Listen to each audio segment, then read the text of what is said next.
strike against the monotone world. A podcast of anarchist ideas and action. For everyone who dreams of a life off the clock. Hi, I'm Alanis. And I'm Clara.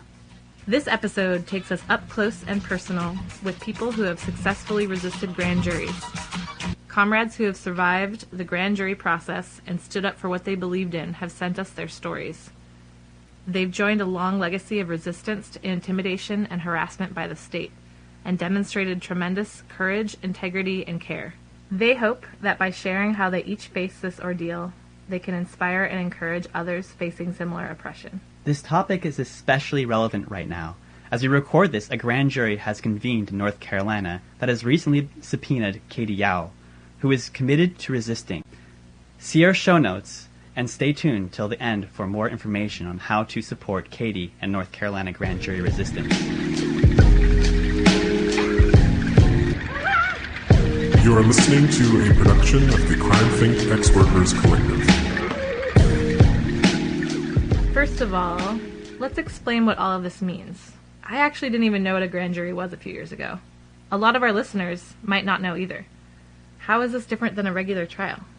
Well, a grand jury isn't a criminal trial, and there is no judge present.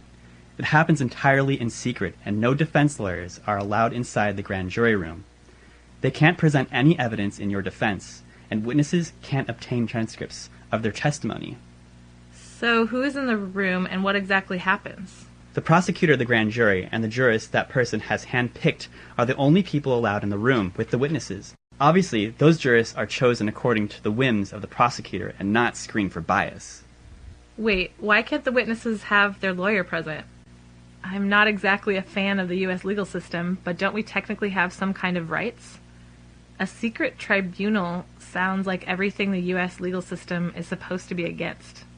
That is what makes a grand jury so pernicious. People are subpoenaed to give testimony, but they themselves aren't on trial for anything. They are there as witnesses, not defendants. But as a witness, couldn't they just plead the Fifth? Grand juries suspend Fifth Amendment rights. This means that if you're summoned, you are legally compelled to provide information. If a witness refuses, they can be jailed up for 18 months. That is so incredibly fucked up. I can see how convenient it would be for the state to have this kind of auxiliary legal proceeding to force people to snitch on each other without even knowing what information they could be giving that could be incriminating. Exactly. People with a strong commitment to their comrades refuse to give any information to a grand jury because you never know what detail might incriminate someone else. So, if the grand jury doesn't actually prosecute a crime, what does it do? You already guessed it. They are mostly fishing expeditions to gather information on dissidents. Grand juries have been used as a tool of the state to isolate, divide, and destroy social movements since the 1960s. They have been used to sow distrust and coerce information from the Chicano, Puerto Rican, and Black liberation movements, the anti-war movement, and more recently, the environmental, animal rights, and anarchist movements. They are currently especially being wielded against anarchists, anti-fascists, and indigenous water protectors who struggled at Standing Rock. So, what do we do to resist a grand jury? If you're subpoenaed by a grand jury, you really only have two options: show up in court and refuse to testify, and then serve time in prison for contempt, or go on the run before your first court date.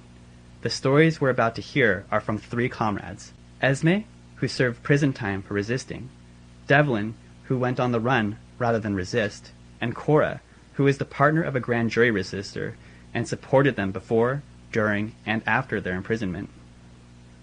We're deeply inspired by the choices these people made when the state came after them.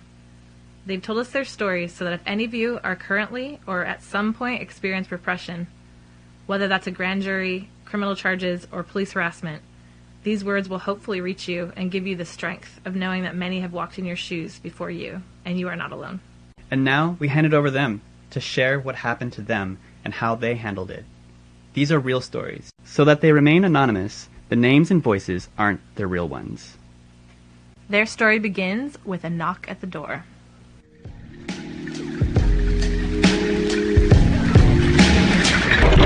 I remember when those douchebags first came to my door. I particularly remember the tall man with sharp features and creepy blue eyes. He knocked on my door at 6 a.m. When I answered, still half asleep, he said, "Oh, hi, sorry to wake you. I saw through your window that you were sleeping. You know, this is my least favorite part of the job." He was there to subpoena a friend of mine. I slammed the door in his face.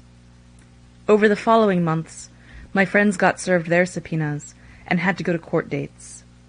I helped to organize support for them. At the time, it felt like an agent was lurking behind every corner, and the tough part was sometimes they were. I was awoken that morning by my partner, who was in shock. Federal agents had come by looking for a friend and former housemate of ours. They wanted to serve him a subpoena to testify before a grand jury. The days that followed were a flurry of hushed conversations, larger displays of solidarity, crying, and panic. Our house was awkwardly built with 4 doors to the outside and many windows. It wasn't the greatest layout for feeling protected when paranoia struck. I was home alone one evening when I heard car doors slam outside our house. This wasn't strange for our neighborhood, but my fear of the feds turned every sound into impending arrest or another subpoena. This time it was federal agents. A group of 5 medium to large men with flashlights and black clothing began assessing our home from the outside, starting near my partner's bedroom door, around to our backyard, around the side yard, and completing the circle up front. I stayed hidden. I was afraid they would enter the house, thinking it to be empty, and corner me there alone.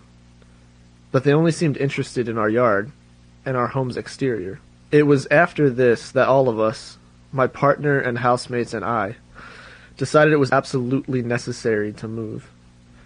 They had already subpoenaed the people they had originally been searching for. Why were they still coming around? What did they want with our house? We weren't under the illusion that a new house would provide more safety, but the anxiety mounting in that space was beginning to feel overwhelming, and we needed a change of environment. We found a new home quickly and eagerly moved in. We had just begun to settle in when the FBI visited us again. One day, 2 men were lurking outside my house. I pushed away what I thought was an irrational paranoia. I let myself believe they were Mormon missionaries. I walked outside to my car, and they addressed me by my name. I shut the car door and ran into my backyard. I couldn't think fast enough. I fumbled with the latch on the gate, and they yelled after me that they had positively identified me, so the subpoena had been officially served. I turned around and grabbed it out of their hands. They offered to take me into the grand jury right then.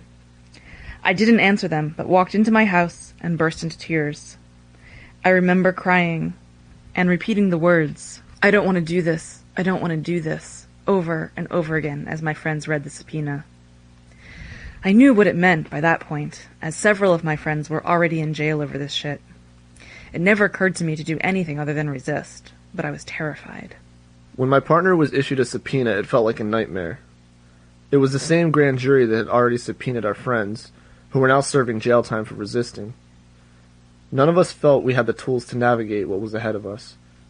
I treated it like a job, because there was so much we didn't know. I called a public defender and explained the situation. I told him that I intended to not cooperate. He said, in a condescending tone, "Oh, you can't just not cooperate with a grand jury subpoena."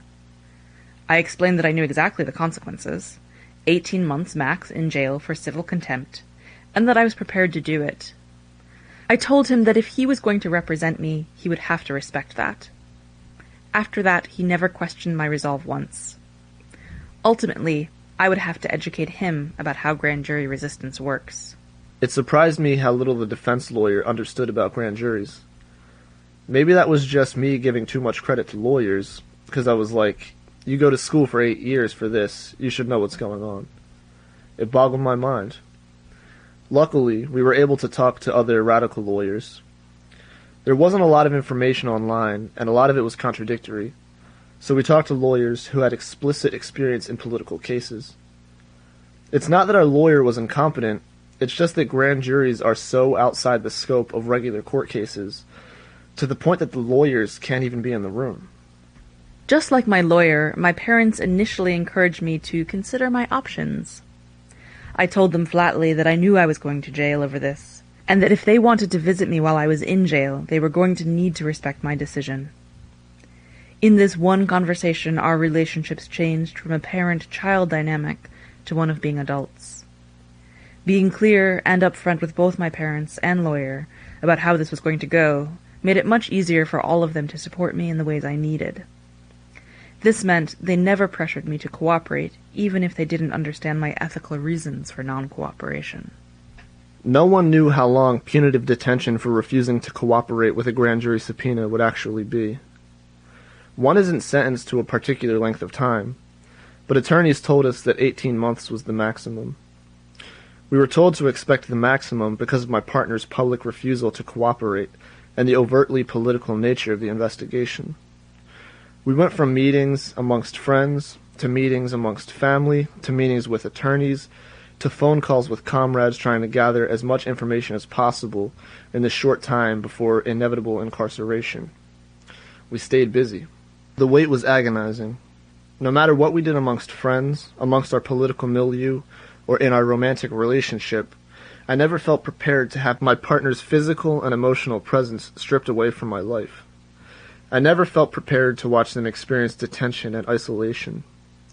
We talked with people who had experienced similar repression, made plans for communication, strengthened our relationship while supporting one another through the trauma of uncertainty and constant harassment from the state. We made big banners for demonstrations, and after, hung them in our house as encouragement. We even got married in order to grant ourselves some luxuries and legal rights regarding prison visits and attorney-client privileges. We'd had some time to talk out scenarios before this happened, and we decided to get married. Not out of love, but practical necessity. We knew that was the only way Cora would be able to visit me. They would continue to be an unwavering support person to me through the hard months to follow. Thankfully, they were not the only person to rise to the occasion. Many friends and loved ones showed up to hold me up and support me. Friends would come by our house and drop off food and treats and gifts on the regular. This isn't to say everything was rosy. The stress of the time definitely reverberated throughout our friendships. Many stepped up to mediate conflicts. It really did take an extended community to support us. In those days leading up to Esme's incarceration, we were hardly ever alone. It would have been easy to be isolated as a couple, to feel trapped in this intense experience that was affecting the two of us most intensely. But luckily that didn't happen. I think that's part of why our relationship has stayed as strong as it is through all of this. Even when friends couldn't always show up in the ways I wished they would, we were really held by a large community. After the subpoena, the prosecutor hurled all kinds of threats at me. I was told I would be charged with criminal as well as civil contempt and other crimes if I refused to cooperate. The paranoia that had been a dull roar in my mind increased to full-blown panic. I blamed myself for lack of vigilance, for letting myself get subpoenaed. I had been anxious before, but now I started to experience more intense panic. It was getting more difficult to determine which fears were worth paying attention to. We knew from affidavits in the case that some of us had been followed, so it would make sense to believe I was being followed. Sometimes I would see an SUV with government plates parked outside my house, but that blue-eyed man who came to my door the first time had been driving a beat-up old Pontiac. So there was really no way of knowing how deep the surveillance went. Sometimes, clearly absurd fears would enter my brain and I couldn't push them away. Once I was driving and heard a series of ticks and beeps. I began to fear a bomb had been planted under my seat. I sat stopped at a red light and considered my options. I was almost certain this wasn't real, but the feds had bombed Judy Barry's car this way in 1990.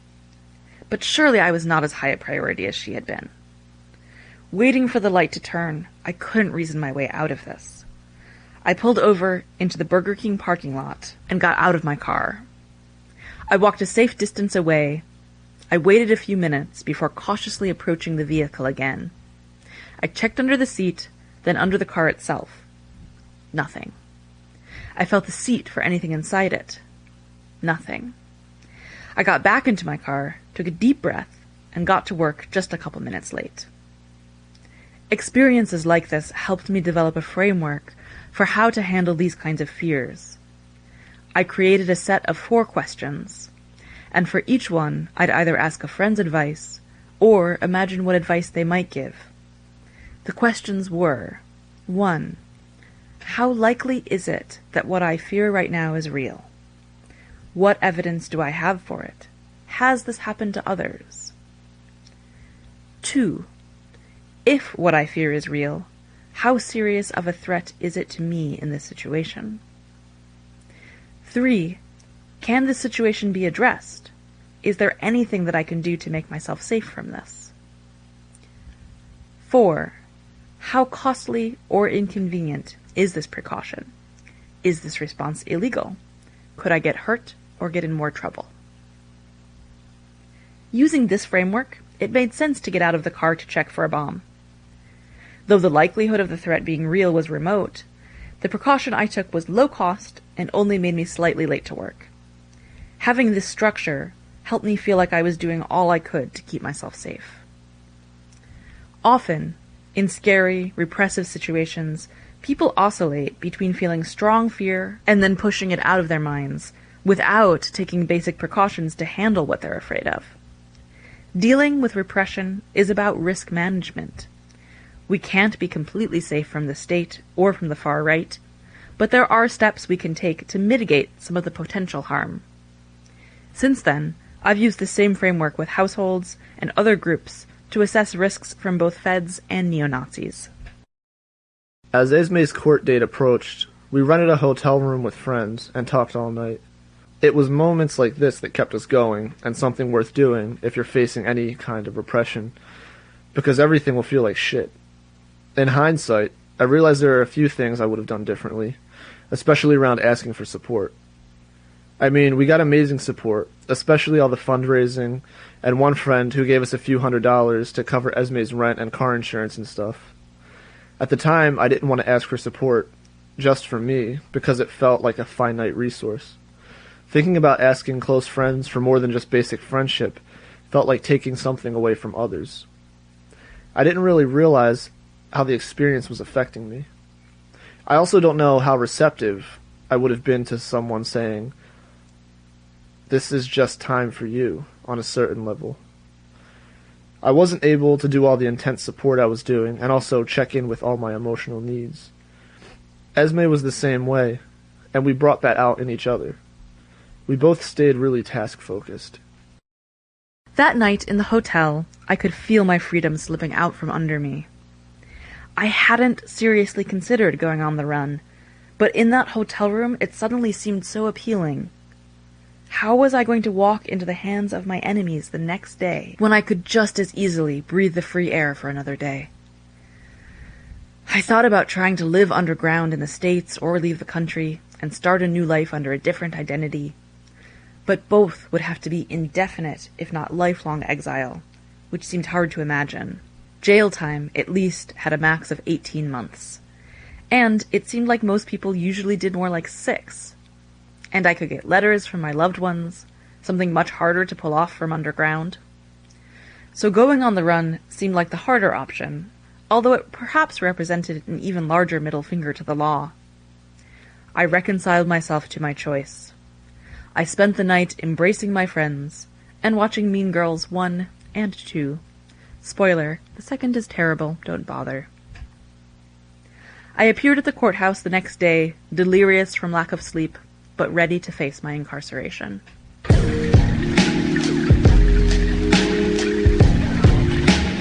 I gotta say, watching the police search my house really was the cherry on top of a fantastic year.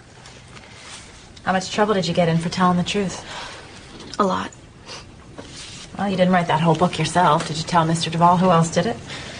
No, because I'm trying this new thing where I don't talk about people behind their backs.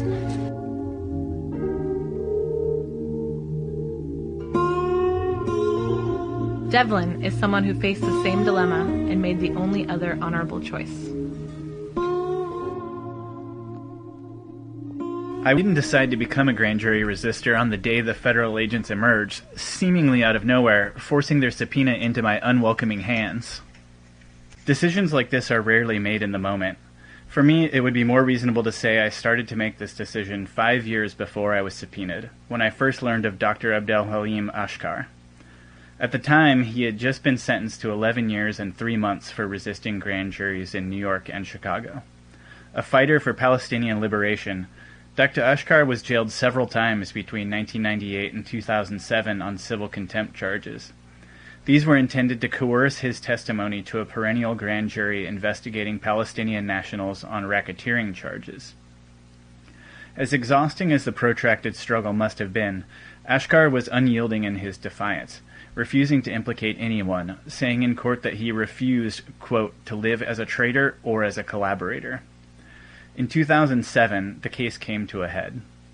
As they admitted defeat in turning Ashkar into a state agent, the law played their final trump card, a punitive prison sentence, meant to strike fear into all of us watching from the sidelines. For me, as I'm sure for many others, it didn't have that effect. I was in awe of Ashkar, of his contempt in the choices he made to reject his status as innocent witness and take on the complicity of solidarity. Resistance felt alive and real to me in that moment. I decided then that if ever I was called upon to resist a grand jury, a thought that seemed impossibly far away to a young anarchist who had yet to see the inside of a jail cell, I would try to breathe as much fire into the legacy of grand jury resistance as I was capable of.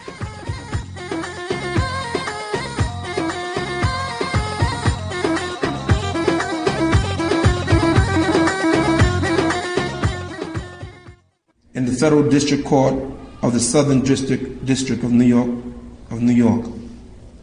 From the outset, Dr. Ashkar refused to respond to questions posed by the grand jury, invoking his Fifth Amendment privileges against self-incrimination. In an effort to compel his testimony, the government offered Dr. Ashkar use of immunity from criminal prosecution. Notwithstanding this offer, Dr. Ashkar maintained his refusal with the following explanation, and I quote, "I respectfully refuse to answer any questions put to me other than my name, address, and occupation, on the grounds that to do so would violate my long-held and unshakable religious, political, and personal belief, and that my answers will be used against my friends, relatives, and colleagues in the Palestinian liberation movement. I would rather die than betray my beliefs and commitments to freedom and democracy for Palestine."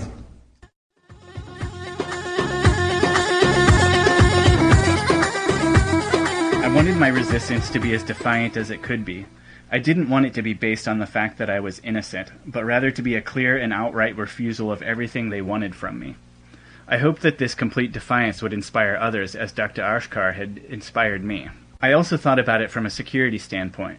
My brain was like a hard drive that stored valuable information, and I had no way of knowing what stray detail I remembered could be used to incriminate comrades of mine. So my perspective was that the best way to prevent the state from having access to that information was not only to encrypt the information by staying silent, but also to never give them physical access to the hardware, in this case my body. Thus, I went on the run.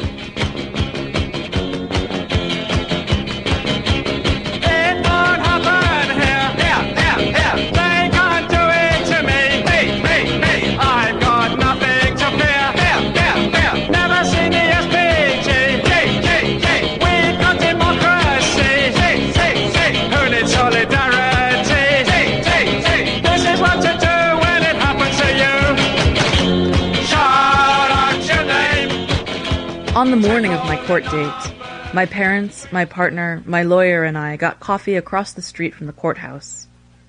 My lawyer noticed a stocky man with a military haircut holding a newspaper in front of his face and staring at us. My lawyer said we should talk outside. For my parents, this one fairly minor act of surveillance seemed to shatter their cherished view of a benevolent government. A number of people had shown up to the courthouse to support me, including some older folks who had done support for grand jury resistors in the 70s. I met two who had been part of an urban guerrilla group back then, and wished me their support. One of them told me about an oath they used to say to each other back in the day. If ever I should break my stride or falter at my comrade's side, this oath shall kill me. If ever my word should prove untrue, should I betray the many or the few, this oath shall kill me. If ever I withhold my hand, or show fear before the hangman, this oath shall surely kill me. It was powerful to feel included in a tradition of resistance, even if some of our political inclinations were different. I walked into the courthouse with my lawyer. We were led to the third floor, where two men introduced themselves as prosecutors. One of them was the man with the creepy blue eyes and sharp features I had seen months earlier on my doorstep. When my lawyer introduced himself, the blue-eyed man identified himself as the lead agent on our case. I remained silent while my lawyer schmoozed with the prosecutors, and then I entered the grand jury room with them. My lawyer, of course, had to stay behind. The room resembled a community college classroom. It had an overhead projector, and the dozen or so jurists sat in chair-desk combos, arrayed in rows facing me. I was at the front of the room, as though I was a guest lecturer. The prosecutor asked me my name and date of birth. I told him. Then he asked me where I worked, and I figured it was as good a time as any to start resisting. I stammered out a refusal. He then asked me a slew of questions, people's names, where I was on certain dates, where others were on specific dates. With growing confidence, I refused to answer each question. As I wasn't allowed to have my lawyer present or record any of the questions, I would ask for a break after every 3 questions and go into the other room and write them down so I wouldn't forget them. This way, I could share what they were asking about with everyone else and make this secret process more transparent. Leaving the room frequently was also a way of demonstrating to my lawyer and others that I wasn't answering their questions, so there would be no doubt. After a dozen or so questions and refusals, the prosecutor said he had heard enough. As I got up to leave the room, a jurist in the front row smiled and raised his fist in salute to me. I still wonder to this day what that guy's deal was. Maybe he had something to do with the outcome of things, but I may never know. That's the thing about repression. There are so many bizarre unknowns that you just have to accept.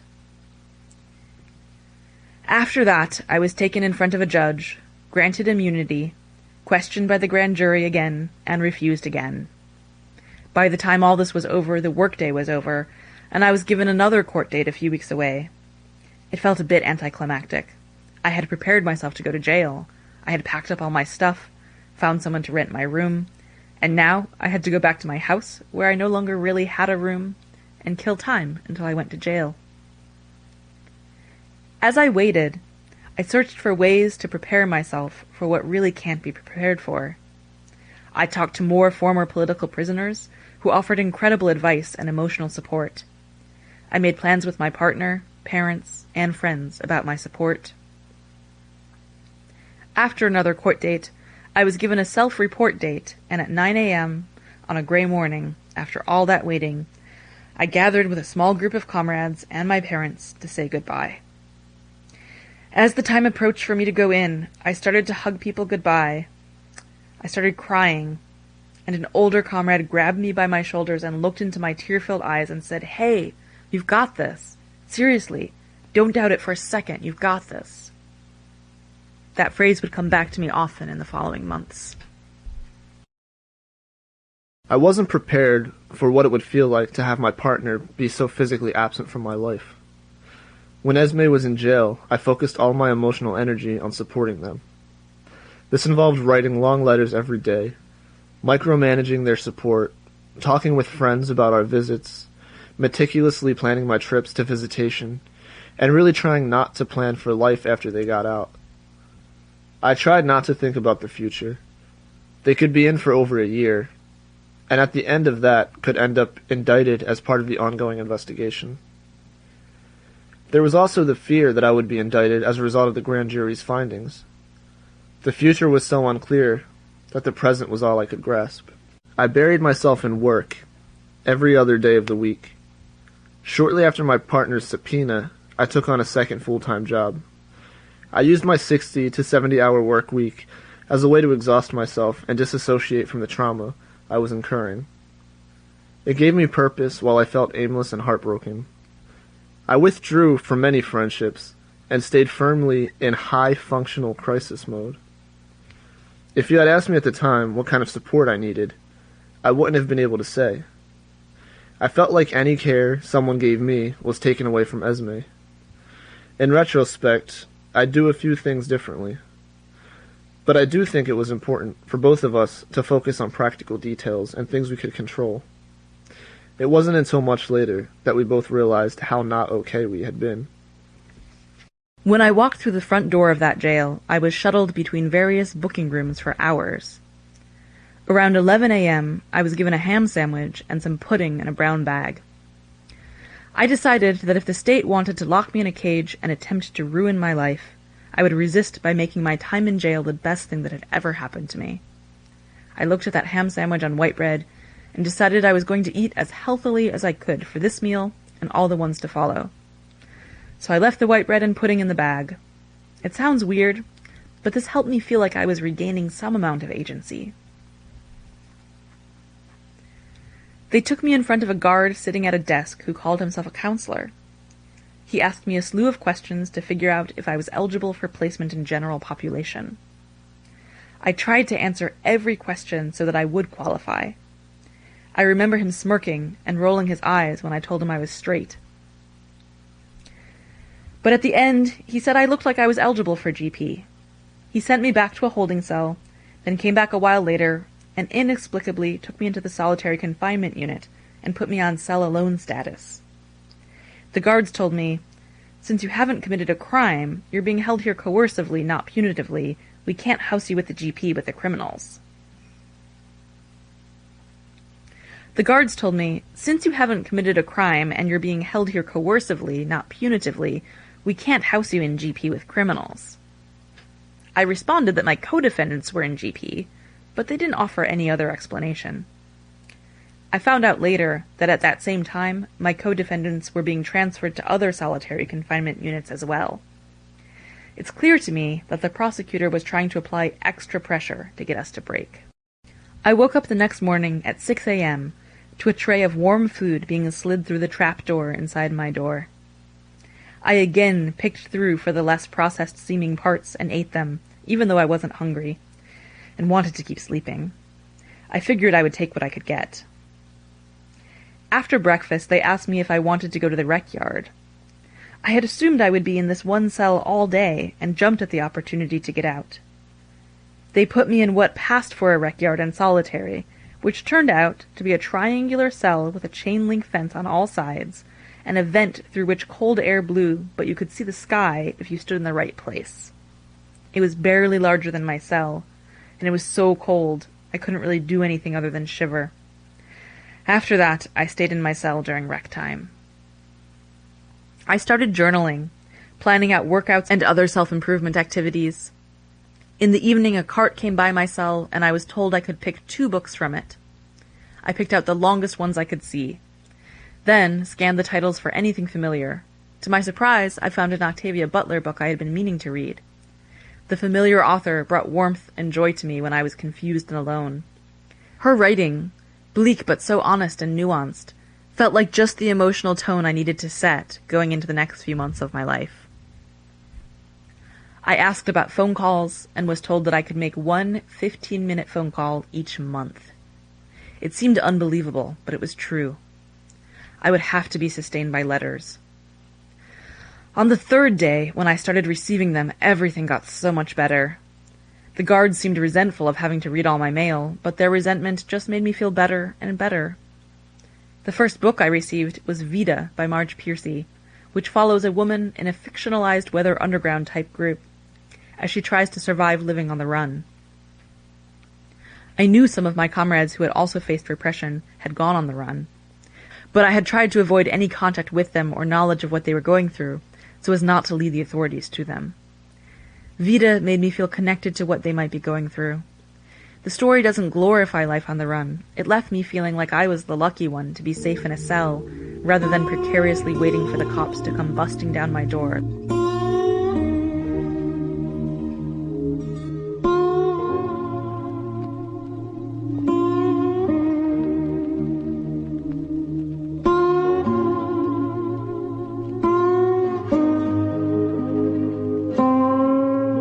beginning of my time on the run, I and my comrades had to leave the area quickly and figure out a more concrete plan along the way. Much of the work hinged on having a network of solidarity and computer skills. It's actually quite a bit of work to protect yourself digitally. I won't go into specifics, but the skills we needed were not those we could have learned on a whim. We were able to do it because we had years of experience to draw from. At one point, a security breach meant that we had to relocate for fear of being tracked. We relied on the quick thinking and very generous solidarity of comrades from all over who helped tremendously with our transition. This type of anarchist solidarity was invaluable, and without it we could never have been able to do what we did. Getting needs met like healthcare and money were major obstacles. Over time, living in a situation not of our own choosing was physically and emotionally detrimental. We had organized our lives around fighting the state. Suddenly, when we didn't have any fight to do or decisions to make, our camaraderie eroded. Bonds between close comrades started to break down, and I felt trapped and without an outlet or shared fight to channel my energy into. I remember once a cop showed up at my house, and they waited at my door and wouldn't leave. My mind raced.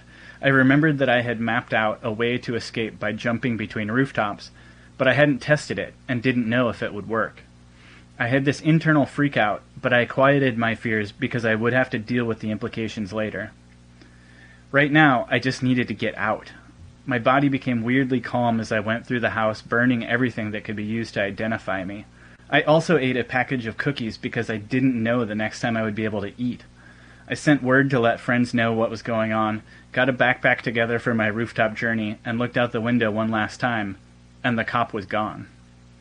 Friends later found out through social engineering that the cops were involved in something entirely unrelated, and we were able to return to that spot. Even so, it was incidents like that that shook my nerves so much. The simple act of interacting with a cop, something many people would consider routine, would have completely changed my life at that time. I lived in constant fear of having to interact with law enforcement. I see how I needed every moment of that build-up, all of the reinforcement of self that I put into the previous 10 years to get me through the experience intact. When the focus of the radical left had moved on to the next crisis, when I hadn't seen my dearest friends in years, when I was puking blood from a mysterious illness with no way to see a doctor, when I didn't even have my own name to give coherence to my words, what I did have to hold on to was the promise I had made to myself, and implicitly to all others engaged in struggle, that I would put everything I had into the fight. Prolonged psychological dissonance can really disorient, subjecting what seems like our strongest foundations to deterioration. Anarchy became the one place to which I could recede that remained intact. Resistance struggles the thread that connected my past to a possible future.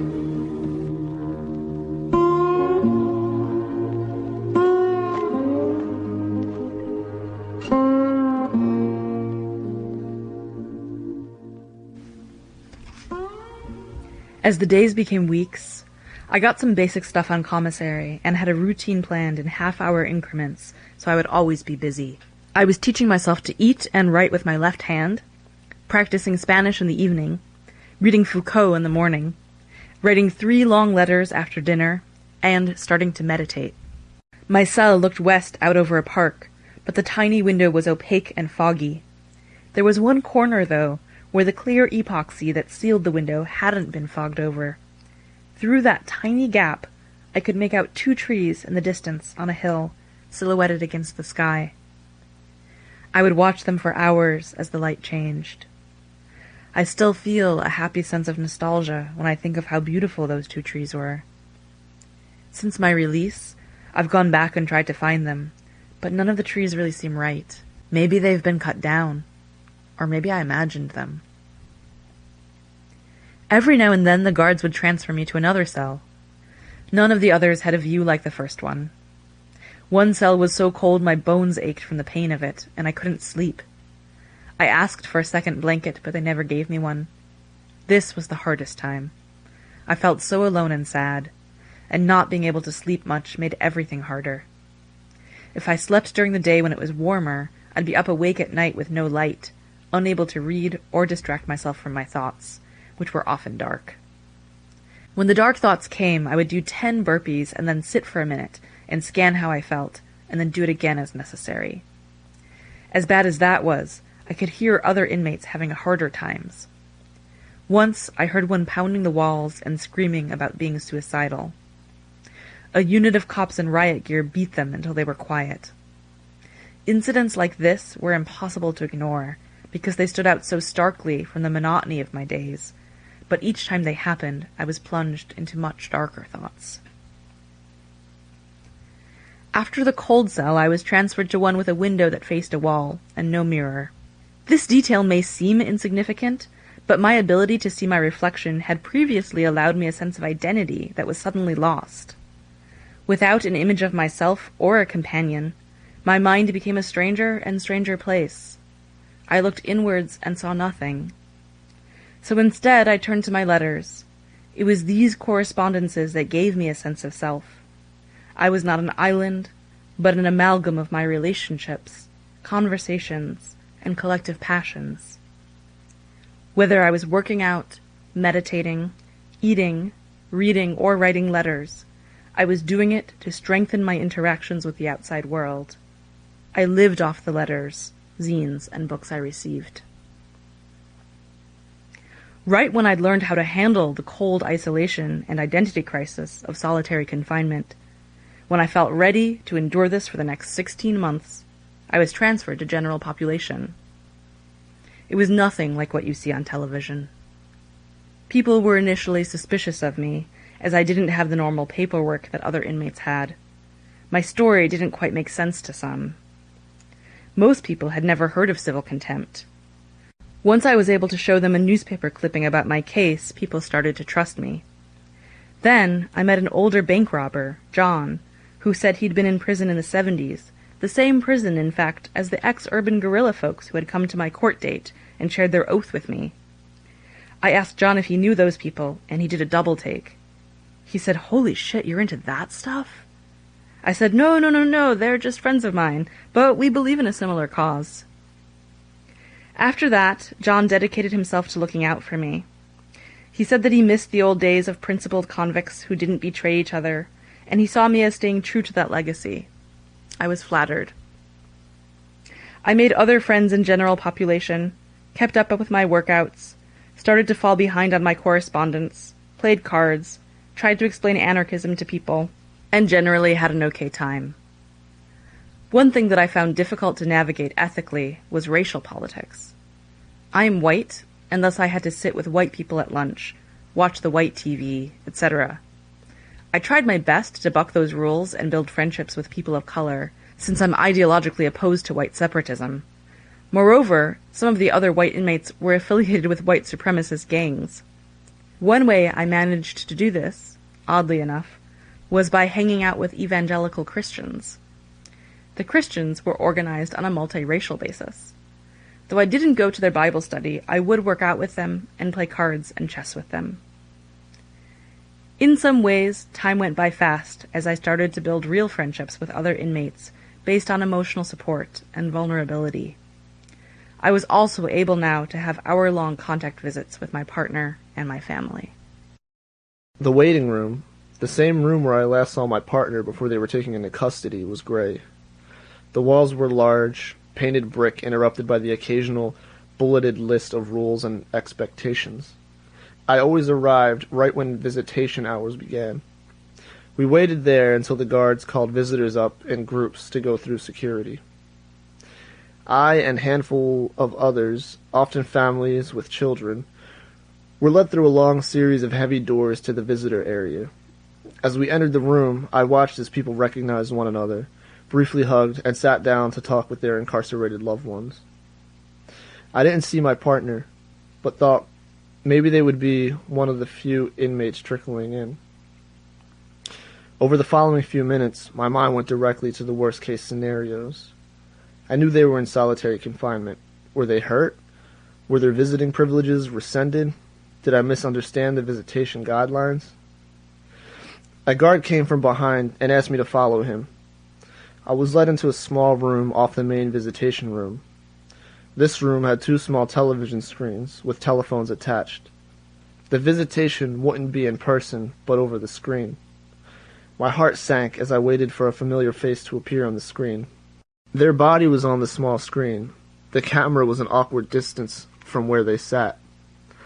This made our communication feel less personal. I remember moving closer and closer to the screen instinctively, trying to hear their words more clearly and see their face more clearly. The visit was brief. It was hard to know what to talk about with one another. I can't quite remember how long visitations were, but I do remember that video visitation was shorter than in-person ones. Our time together was via video for the majority of their incarceration. 2 visits in a row. The video wasn't working, so we could only communicate over the audio. At a certain point, my co-defendants had all been released after refusing to cooperate. I was the last of us left inside. After a few more months, the judge finally determined what my comrades and I had known, that my incarceration had become punitive since there was no way I was going to cooperate. Much earlier than I'd expected, I was released back into the world.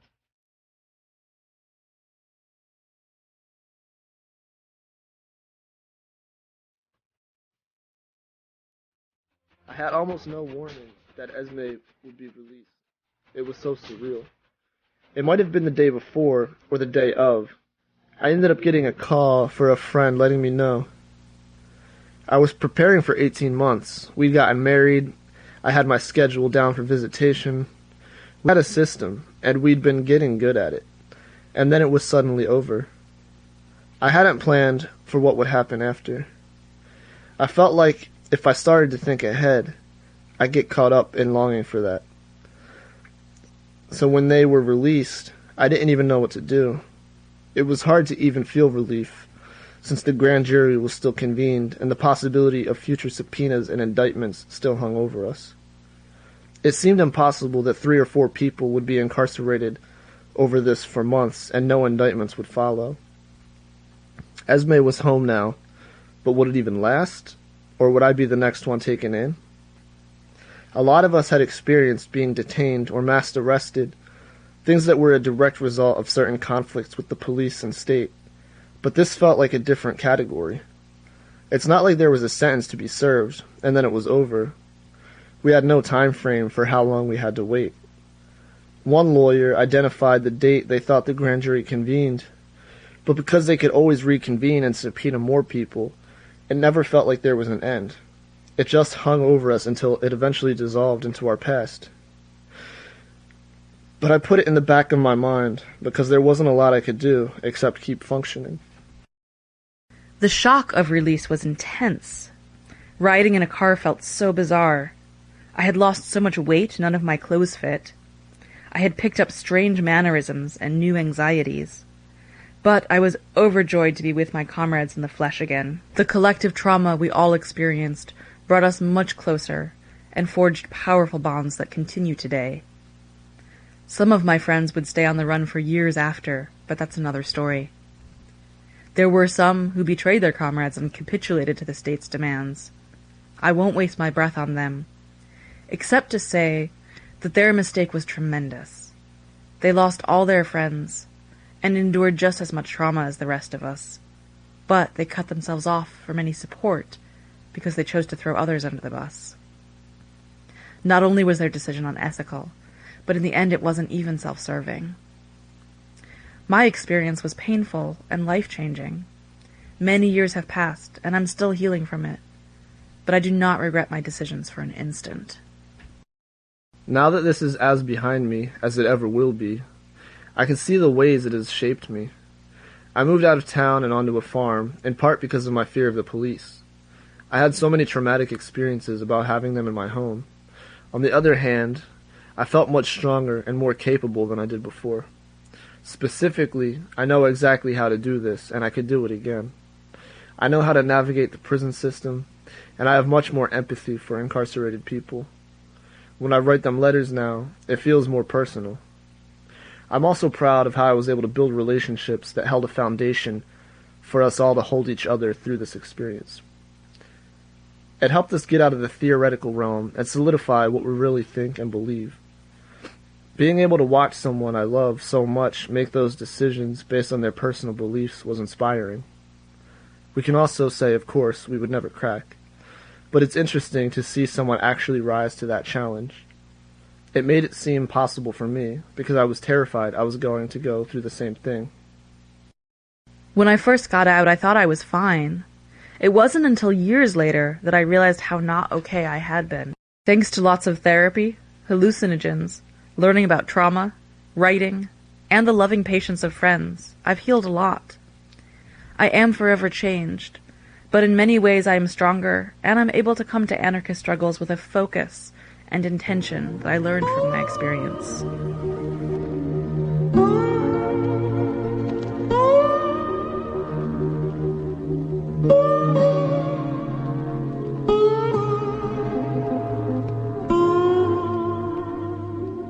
After several years had passed, we assumed that the grand jury had ended, since usually they have expiration dates. But even so, lawyers I had talked to suggested that if I ever interacted with police again in my life, I would certainly go to jail. So the question of coming out of hiding could not be taken lightly. But the life I was living on the run felt so difficult, and I didn't feel like I could keep living it. I had repressed my feelings during this time so much that I had in a sense lost my ability to feel. I started taking more and more dangerous risks because I didn't see the point in anything.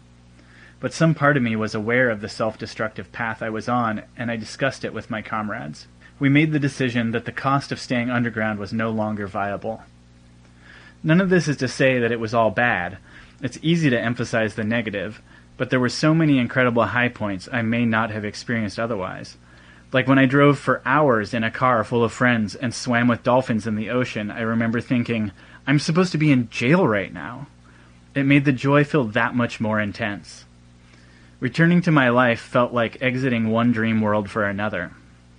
My first run-in with the police felt like the real test of whether or not things could settle down for me for a while. I had no idea if I would be in jail just for a few hours or if I would be in there for way longer. I wondered to myself, what do the cops know? How much info did they share between agencies? But in the end, I was released. Coming back to my life and seeing people was hard. Seeing how their lives had moved on, distance had grown between us. I had to immediately find a job and a place to live. I got a bizarrely normal job in an office and just went through the motions of a functioning person. Over time, it's grown to feel more and more like my life again.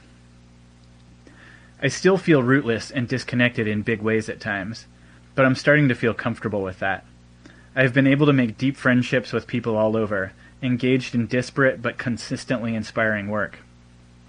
I feel appreciative of the people and struggle around me, even if I don't entirely know where I belong. I embrace emotionality and a more communicative process of dealing with the difficulties of lifelong anarchist struggle. I expect to face harder things in the future than my experience on the run, and I think now I'm more prepared to deal with what may come. I feel really strong now, and as committed to my politics as I ever was. In some ways, I feel less isolated than I did before I went on the run. Being on the run brought contradictions between many of us, between who we wanted to be and who we are on the surface. So many people set aside their own needs and did support to make resistance to repression possible. At the same time, there were people who I feel let us down and that added to the pain of the whole experience.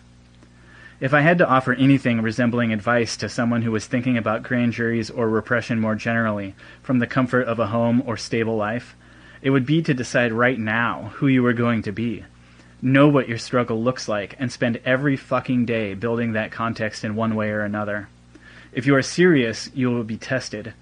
In those moments, you can lean on the continuity of your resistance and on the rest of us and our experiences. You, too, will be fanning the flames of someone else's defiance.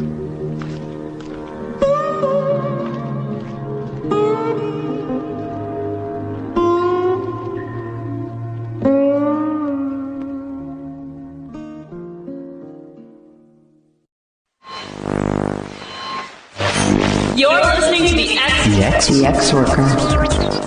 An audio strike against a monotone world. Our thanks to all of those comrades for sharing their stories with us. State repression affects all of us, even when we aren't directly in the line of fire. But there are ways to survive what they put us through. Years after your ordeal, Devlin has resumed every aspect of their old identity, as far as the state is concerned, and has a decent paying tech career, despite their stint on the run. Esme is directing amateur theater company, and Cora is tending to animals on a farm while studying to be a nurse practitioner. Esme and Cora's relationship with each other and with most of their friends who supported them through this time is still incredibly strong. As Devlin said, if you're serious, you will be tested. We may not all face the same kinds of repression, but it's easy to live in fear when we see what happens to our comrades. We hope these stories have given you some tools and perspectives to use if you or your friends are ever in this situation. As a side note, too, Dr. Abdelrahim Ashgar, who is such an inspiration to Devlin, was released this June. Part of how the grand jury holds its power is through secrecy. The people in charge of these proceedings want us to be mystified and terrified. They want us to live in fear, knowing that fear can keep us docile and contained.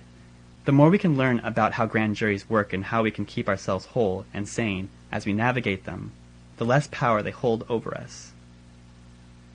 For more resources on resisting grand juries, check out our show notes. If you are being targeted and need support, you can email norepressionnc@protonmail.com.